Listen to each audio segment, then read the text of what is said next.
What's good, YouTube? You know what it is, man. So people have been asking me, how I feel about the Sixers acquiring the services of Paul George, the former Indiana Pacer, Oklahoma City Thunder, and just recently Clipper, who've been there for the last 5 years with Kawhi Leonard with the supposed new, you know, super team that they formed over there that didn't quite work out due for one reason or another, but for the most part, lack of health. How I felt about it. Well, first of all, if you look at the needs that the Philadelphia 76ers had and what ultimately led to them losing, I think Paul George is a good pickup because anyone who looks at the roster of the Sixers, you figure, all right, center, check. We have the best center in the league that plays traditional center ball. And then you have Tyrese Maxey, one of the best emerging combo guards in the league who can play the point or the two. So that's check. What this team has been missing and what the NBA has shown to succeed or the most dominant positions are the wing positions. We're talking about for the last 5-6 seasons we had Tobias Harris, who was supposed to fulfill that role, and he just hasn't come through. Very inconsistent player. Has a lot of good stuff to his game, especially on offense. Was an improved defensive player. You could rely on Tobias Harris to get you between 15, 18 points. There was a time when you thought he could get you 20 a night. And in a situation where he's your number two, maybe he can, but the only role he could possibly have on our team is to be either the third or fourth option. So he's sometimes he get 12 points. But the thing with Tobias Harris at the end of the day, some nights, man, he come through, he be motivated. He can get you 25.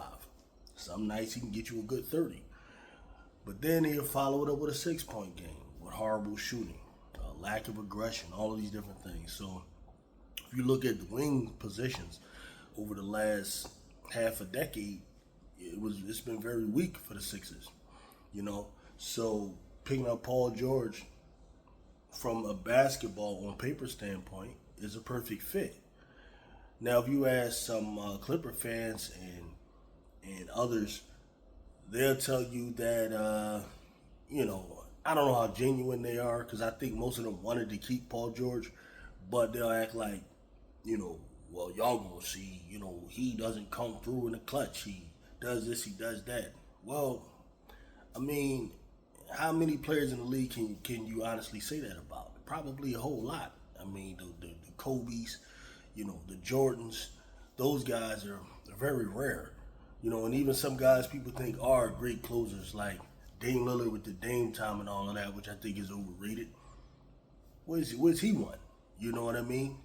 He hasn't. So that is an argument to me that, okay, just because a guy hasn't done that in the past, to me is not always the best way to project what he will do. It doesn't mean he can't or won't. You got to ultimately look at skill set and fit. So with Paul George last year, he averaged 22 and a half points, gave you 5 rebounds, 3.5 assists, and 47% from the floor. That's pretty good. And from what I understand, he had his best catch and shoot season last year. So from three, he was 41.3%. So for what the Sixers need, and actually his true shooting is 56.9. Yeah, for what the Sixers need is a no-brainer. Of course, you pick up a Paul George, and he also is a 4-time All-Defensive player as well, who is still playing some pretty decent defense, man. I remember when we were coming there with Ben Simmons, Paul George was one of the few guys he'd pick him up 94 feet. So. From the Sixers standpoint, yeah, you sign him. I get he's 34 years old, and at the end of the day, it's going to come down to availability, health. So last year he played 74 games. What you got to do is just, hope that he can replicate that. That's pretty much all you can really do. Like, I don't care who any of y'all have.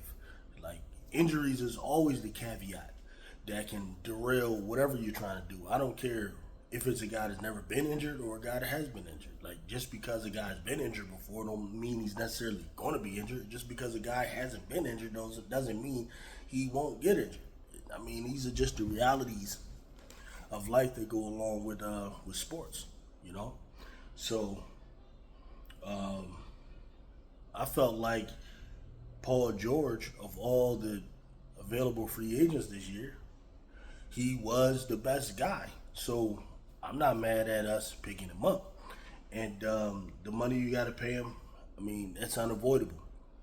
That's just the market. That's just what these guys call for.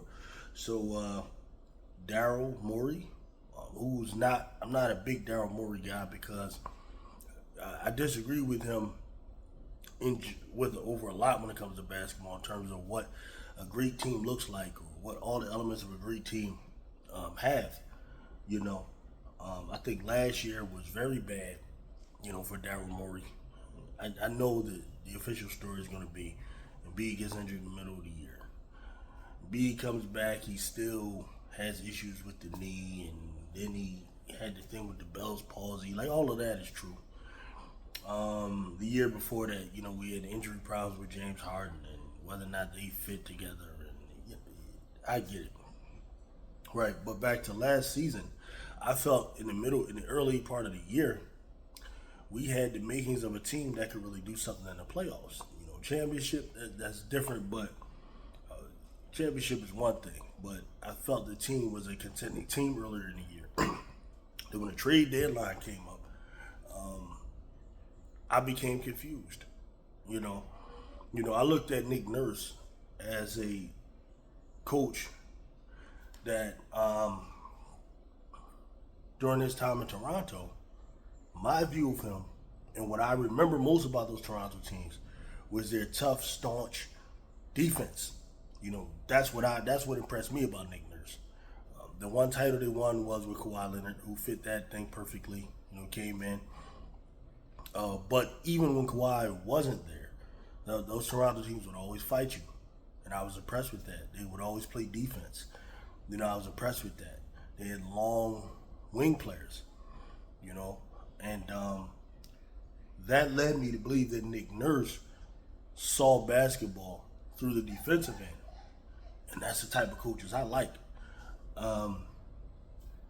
So early in the season, you know, we had the Pat Bevs, we had Jaden Springers, we had even Kelly Oubre is putting in, you know, some good defense. He's a willing defender. You know, of course, you add Embiid, who can be a top defender anytime he wants. And Max, he was a willing defender. Not saying he's a great defender. He's limited by his size and stuff like that, but he's a willing defender. Actually, the Sixers' defensive rating was about like fourth. It was top 5 in the league when I was looking at that. And then the offensive rating was pretty decent too. Because I always feel like defensive rating fuels offensive rating.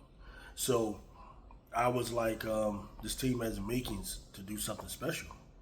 Then when you saw the trade deadline come about, I believe the true colors of the management really came out. And, you know, they get rid of Pat Bev, replace him with Kyle Lowry, which I like Kyle Lowry. They're very similar, and Kyle Lowry's actually a little better. But I didn't like replacing Pat Bev. You know, Marcus Morris Sr., I didn't like replacing him at all. You traded him away. You know, we picked up those guys like not halfway through the season, but kind of part way. You know, and those guys, man, were big contributors to what we were doing. Now, Robert Covington is also another defender and type of guy that I like, you know, on the team. But, you know, he was going through injuries. So that's what happened with him. But my thing is, you trade, you get away, you do away with Marcus Morris Sr., you do away with Pat Bev, do away with a number of guys, man, that I think are the type of guys you need around Joel Embiid and Maxey. And then you bring in a Buddy Hield. You bring in Cameron Payne Well, I'll talk about in a second. And who else did we bring in?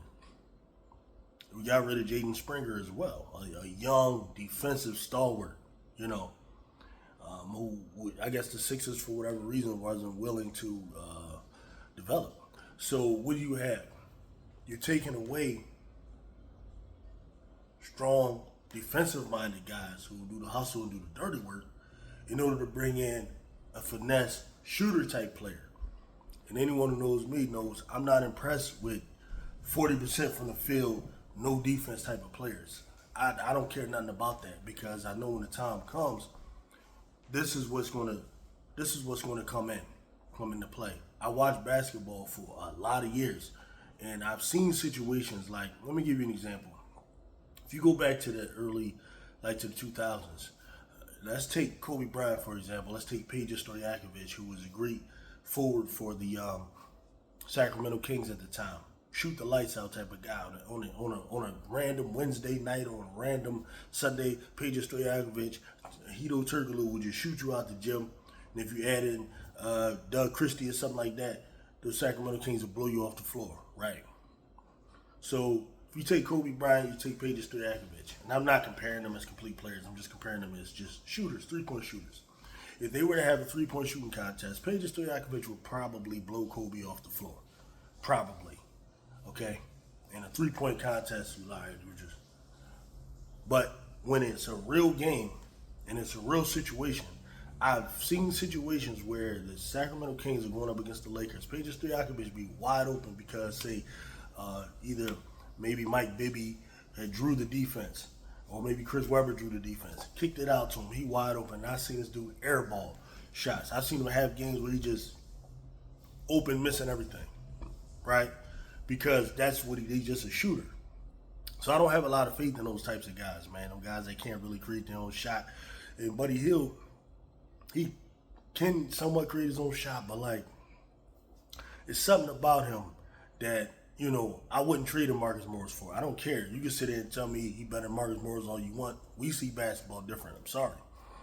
Marcus Morris is a guy that, like, from Philly, from North Philly, he just got a certain type of grit and grime to him that I think would have been more beneficial to the Sixers, like in that series against the Knicks, than what Buddy Hield did. Buddy Hield, he was unplayable until the last game when Nick Nurse gave him a shot, and that was a last-ditch effort, but by then, we're talking too little too late. So I became confused. What type of team does Nick Nurse want? What type of basketball is he really into? Is he really just one of these offensive guys or defensive guy? So I'm trying to figure out where he is now because I'm confused.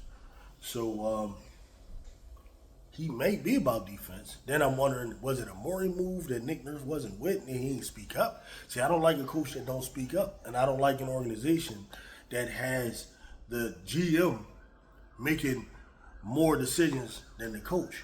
Unless that GM is Jerry West or somebody like that who's a great ball player who actually just played, I don't like just a guy like Daryl Morey, doing that, because the coach is the one that's ultimately going to decide who gets in.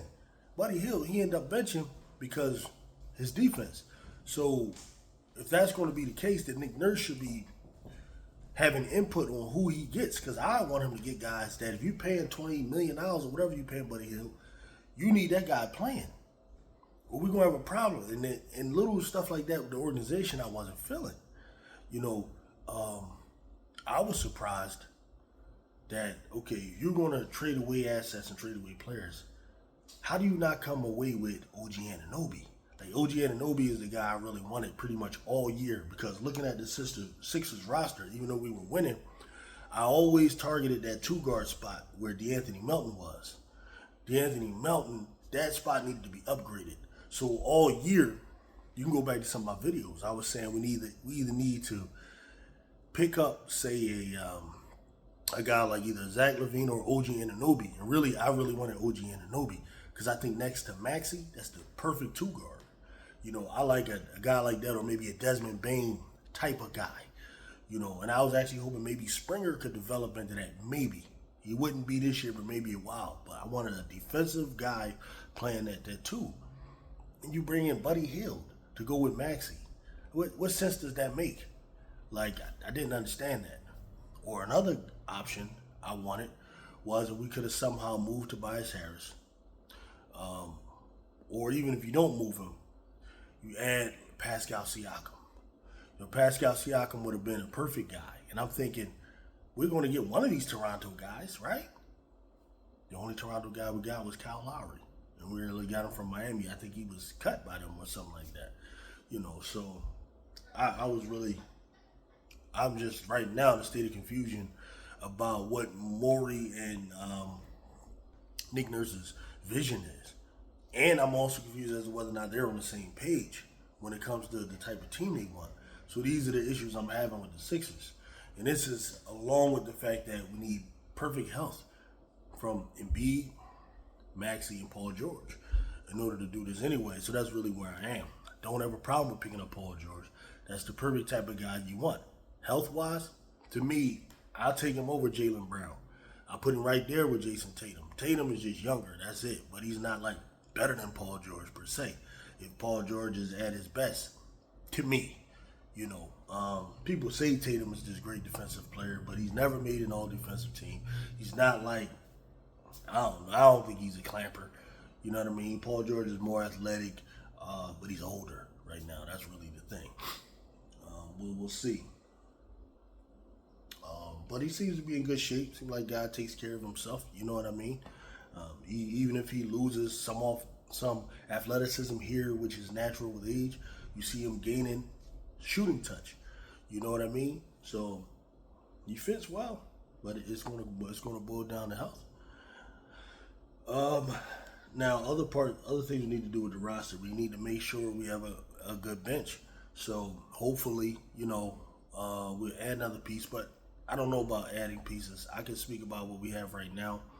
I think we need to bring back probably Kyle Lowry and Campaign.